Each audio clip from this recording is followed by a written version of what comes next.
si osoo hin taane obboleessa keerraa jaalalli na qabe. Nama ta'ee kan addunyaa kanarra jiraatu hundumtuu rakkoo fi gammachuu mataasaa qaba. Bakka jiraatu maratti rakkinis ta'e gammachuun isa biraan dhama. Jireenya koo keessatti wantoota hedduu dabarseera. Gaddaa fi gammachuu hundumaas argeera. Garuu kan akka kanaa mataa na buusee fi haamilee na cabse gonkumaa jireenya koo keessatti hin argine. Daa'imummaa kootii kaasee ani maatii koof mucaa jalqabaadha. Akkasumas nan ergamaaf hojiilee maatiin koo na ajajan hundumaa tartiibaan hojjedheen garaan isaanii gammachiisa. Isaanis garaan isaanii hedduu natti gammada.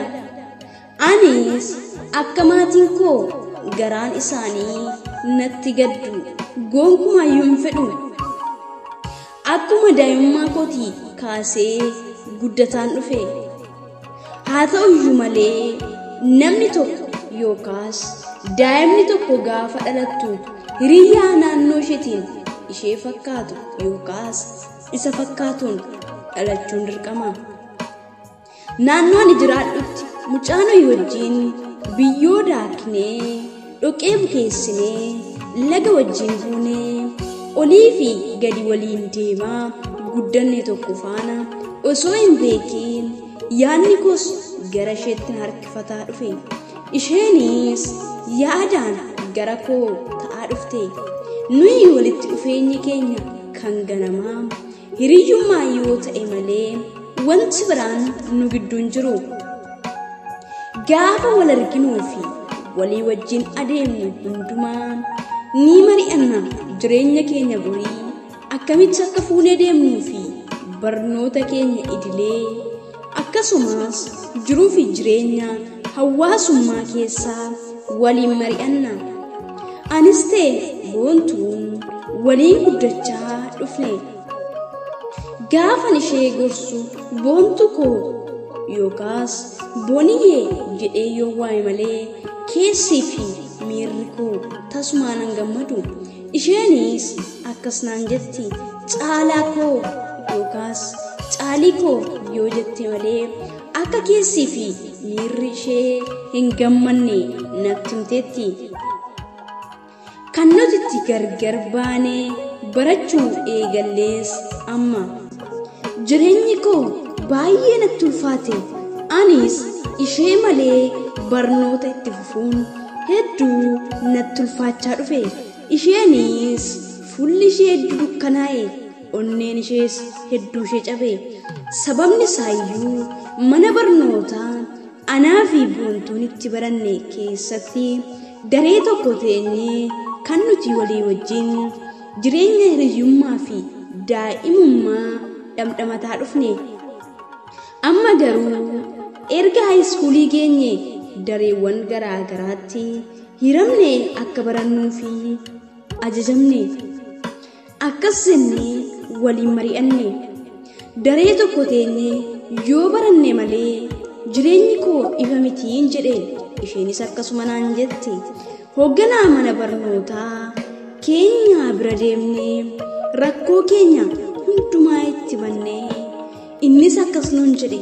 Takka dhaabbatee qasa'ee kolfee baay'ee kolfa ulfaataa ta'e kolfee akkas jedhe. Rakkoo keessan isinii hubadheera. Rakkoon qabu isiniifan sirreessa. Umaan yaadda'inaa nuun jedhee waadaa nuuf galee. Waadaa isaa eegee ganama kaanee gaaf mana barnootaa seennu akkuma kaleessa nuun jedhee daree keenya tokko nuuf godhee nuyis baay'ee gammannee abdii horataan dhufe. Hedduu fuullis na ife. Akkasumas boontuunis fuulli ishee gammachuurraa kan ka'e asheeta birraa caalaa calaqqise. Keessa jirru adeemsa keessaan jaalalaan booji'amaa dhufne. Humnaa ol natti natti ta'aa dhufte. Boontuunis hedduu na jaallataa natti dhufuu eegalte. Yeroo boqonnaa koo daqiiqaa muraasaa qofan maatii biratti dabarsa. Sanarraa kan hafe garuu ishee biran deemee ishee waliin barnoota keenyas itti fufnee ishee wajjin bashannanaa fi bootaawwan garaagaraa deemna. Qabxii xumuraa nuuf dhufe boontuu fi ani osoon jaallatiin jireenyaan gargar fagaachuun nutti dhufe. Sababiin isaas yuunivarsiitii Dambidolloo akka deemtu ajajamte. Ani immoo yuunivarsiitii Hamboo akkan dhaqu qabxiin koo achitti na ramade. Jireenyi addunyaa takka nama walitti fiddi, takka gargar nama baasti. Akkuma jedhamu anaa fi boontuunis fageenyaan gargar baanus jaalalli keenya hedduu dabalaa dhufe. Maatiin keenyaas akka nuti wal jaallannu barani. Anis ishee fuudhuun murteesse. Haa ta'uyyuu malee akka naannoo keenyaatti namni gaafa wal fuudhu ulaagaa mataa isaa qaba. Nutis ulaagaa sana guutuun dirqama keenya. Jireenya keenya keessatti guyyaa tokko walitti mufannee hin beeknu. Yoo gammachuu ta'e malee anis ta'e boontuun jireenya gammachuu jiraachuu akka qabnu waliinis mari'anna. Ani maatii koof akkuman isiniin jedhe mucaa calqabaati. Obboleessa narratti dhalatuu fi baay'ee miidhagaa ta'ee nan qaba. Gaafa boqonnaati yuunivarsiitiidha bahee galus isa faana bashannanaa akkasumas boontuu waamee wajjin dirree babbareedaa baay'ee miidhagoo hawwisiisoo fi galmawwan seenaa Oromoo hedduu deemnee daawwanna. Gammachuun keenya hedduu dabalaa dhufe. Maatiin koos dadhabbii koo ijoollummaa hin ganne. Waan ani barbaadu hundumaa naaf kennu. Keessattuu harmeen koo akkas naan jetti. Yooma fuutee mucaa kee harkaan qaba naan jetti. Ani bifti koo magaala hojjaan koo dheeraadha. Namni ana arge haadha koo hin wallaalu. Maatii koo keessaa anaa fi obboleettii koo qofatu harmee fakkaata. Hundumti isaanii abbayyee koo fakkaatu. Obboleessi koo immoo nama baay'ee miidhagaa fi hedduu nama hawwatudha. Bifa haa qabaatu malee karoora waan jedhamu homaan qabu. Anaa fi takka takka gorsee gaaffii natti ta'a. Tarii gaafa ol guddate ni galaaf jedheen abdii horadhas. Takka abdiin kutas. Anaa fi boontuun boqonnaa keenya xumurree gara barnootaatti deebine. Ishee Dambidollootti geggeessee ofii kiyya ammoo gara Hamboottan qajeele. Ergani Hamboo ga'ees jireenya koo fi barnoota itti fufe. Haa ta'uyyuu malee waan ani jireenya koo keessatti takkaan eegne narratti ta'e. Ani boontuun kana gooti jedhee tasumaan yaadu tasumaas hin yaanne. Erga gaafa Hamboo dhufe hedduu natti naasoftu. Akka duriis miti. Maal taate jedheen isheen garuu deemii homaa naan deebistu. Kan isheen jettu keessaa yaaduma malee homaan taanee qofa. Baay'ee waa'een ishee na dhiphisu eegalee. Gaaffii guddaa natti ta'e. Obboleessi kiyyaa fi boontuun yommuu bashannanaaf dirreewwan seenaa galma seenaa Oromoo hedduu daawwataa turree fi iddoo miidhagaa deemaa turre keessa waliif galanii bilbilas wal jijjiiranii jiru. Ani garuu kana homaa qubaan qabu. Akkas jedheen obboleessa kiyyaan mee dubbisi jaalalleen koo boontuun natti jijjiiramtee jirtiin jedhe. Bilbila isheen siif kennaan jedhe. Innis ariifatee akkas naan jedhe.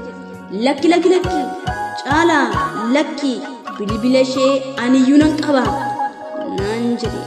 Ani baay'ee na raajee akkamitti argate jedheen hedduun xiinxalee tole naan jedhee deemee borumtusaaf akkas naan jedhee hiic ati dubartii gabbartamoo natti kortee anattis naan jedhe. Dhugumaa jedheen gaafadhe eeyyee naan jedheen anis deemeen ishee gaafadhe. Lakki garuu naan jedhe ani jaalala waan jedhamu barbaadu naan jette. Maaliif jennaan akkasuma naan jette. Barnoota dhiistee biyya akka galtuu yookaas karoora akkasii akka qabdu natti himte.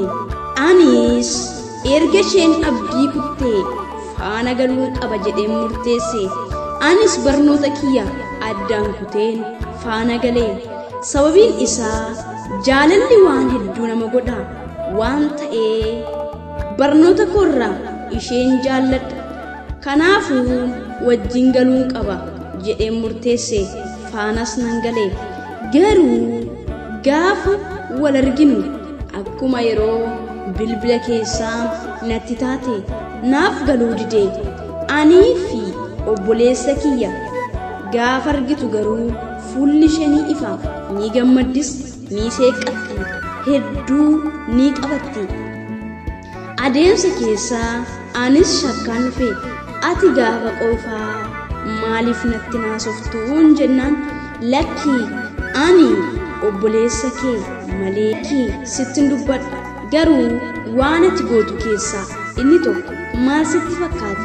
Obboleessa kee fidii kootu naan jette. Lakki sitti naasaa obboleessa kee fidii kootu of duukaa gaafa hundumaayyuu dhiisten dhufin. Ani simiti obboleessa keerraa jaalalli naqa naan jette. Akkamitti hanga kana aarsaa kaffalee dhimma keetii ani obboleessa keerraa qabame naan jettaa jedheen. Inni waan na galchu miti guddaa hiikeeti. Ani garuu obboleessa keerraa qabameera. Isa malee jiraachuun hedduu natti ulfaata. Hedduu miidhagaas simboo fi dhaabbiinsaa hedduu nama hawwata naan jette. Anis obboleessa koo waamee dhugumaan kun jennaan eeyyee naan jedhe. Ani koo obboleessa kee hangafaati. Lakki ani iddoo kanatti hangafummaas ta'e waan barbaadde jechuu dandeessa. Kanaaf iyyuu sinni biratti ishee dhiiseen deemu boontuu fudheen deemaa naan jedhe. Isheenis ana bira darbitee dhungoo baay'ee nama hawwatuu fi ibidda jaalalaa namatti qabsiisuun isa dhungatte hammattee koottuun deemna. Anis miirota hedduun gaddaan guutame qaama keessa na faca'e. Abdii kutee hedduun gadde. Obboleessa kiyya rukutuuf dhiiga kooti. Ishee rukutuuf nan jaalladha. Ana faana guyyaa tokko dhungoo gootee hin beektu. Garuu isa faana waan hedduu akka raawwatan natti hima. Baay'een jibbe dadhabbii koo hundumaa laalee mufannaa guddaan ishees mufadhe. Nan abaarees isas barnoota kootti deebi'ee sammuun koo hedduu na dhukkube. Baay'een of qabuu dadhabe. Adeemsa keessa garuu xiqqishuu damdamataan barnoota koos ittan fufa. Erga yeroo sanaatii shamarran kan jedhamtu faanan dubbadha abdiin kute. Adeemsa keessa jireenya fokkisaa keessa akka galan gaafan dhaga'u baay'ee rifadhe. Boontuun kaleessa baay'ee shamaree miidhagduu dhaabbii toltu hedduus nama hawwattu turte. Obboleessi kiyyas akkasi. Har'a garuu saree daaraa keessaa bultee baate fakkaatu lachuun. Boontuun barattuu cimtuu turte. Har'a garuu kasala baattee magaalaa keessa joorti. Anis barnoota koo xumuree hojjetaa baankii ta'een hojjechuun eegale. gaaf tokko akkas naan jette osoo ani gara mana kootti hojii xumuree galaa jiru natti dhufte ani koo baay'een si jaalladha naan jette erga waraabessi darbee sareen dutti osoo na jaallatte silaa bifa koof yookaas haala kootiin nagatteen deemtu akkasis nan gootu turte galatoomi bishaan darbee waraabamu kaleessas har'as garuu ani hanga lubbuun jiru sin jaalladha shamara kan fakkaattu garuu ati na cabsiteetta lammatan ilaalu garuu si fuudhuu danda'u obboleessa koo jaallatte biti isuma faana jedheen bira kute osoo hin tarkaanfatiin imimmaan buuftee dhiifama naan jette ani bareedina salaaleen dogoggore inni amma na dhiisee badu naan jette boosse ani yerechumaaf hedduun dhukkubsataa ture malee amma homaa natti hin fakkaatu nagaan ture jedheen bira darbe ergan bira darbee fagaadhee hedduu boossee imimmaan dhangalaafte hedduus nama rarte osoo kanaan jirtu dugda duubaatiin poolisiin itti dhufee maaliif iyyitee maraattaa maal taate dubartiin anaa jedhe deebi'ee maal akkan siif godhu barbaaddaa ani koosichi si fuudhuu hin danda'u jedheen akkasumaan jetti si faana jiraachuun fufa sin barbaada naan jette ani garuu abadan sin barbaadu kaleessa obboleessa koo filatte bareedina isaa dhiqxee dugdee fixxee anammoo qabeenya koo filatte dhufte osoo ta'ees kaleessa obboleessa kiyyaa wajjin wal dhabuun barbaadu madaa baadheen jiraataa ture har'as baadheen jiraadha garuu yaanni kee garamitti deema boriif sin gorfadha akka nama tokkotti gar tokkotti citi waa lama qabachaa deemuun galmaan nama hin geessu sababiin isaayyuu ati obboleessa kiyya dhiiftee amma immoo gaafa garamnatti deebitu rakkoo guddaan akka uumamu beeki kana booddee jireenya koo fi jireenya kee gidduu wanti jaalala jedhame abadan hin jiru jaalala namummaa garuu sin jaalladha atis na jaalladhu sanarraa kan hafe maqaa koo hin dhayin abadan obboleessa koo wajjin jireenya keessan karoora waafadhaa jiraadhaa jedheen bira kutee manatti galee jireenya koo keessatti nan jaalladha garuu deebi'ee wanta sana yoo yaadadhu hedduu haamileen na caba kanaafiyyuu shamara kan jedhamte jaallachuu natti ulfaate erga isheen ani simiti obboleessa keetaa qabame naan jette sababiin isaayyuu aarsaa gurguddaa itti kaffaleen yerichaa fi sa'aatii kana geesse haa ta'uyyuu malee jireenya koo keessatti wanti kun hin ta'a jedhee hin yaadne daa'imummaatti kaasee hanga umurii kootti akka waanan wajjin jiraadhu natti ifaa ture boodarra garuu dukkanaan jireenya koo marse haa ta'uyyuu malee dukkana booda ifatu jira seenaa kanarraa waa akka baratan abdiin qaba guddaa galatoomaa eebbifamaa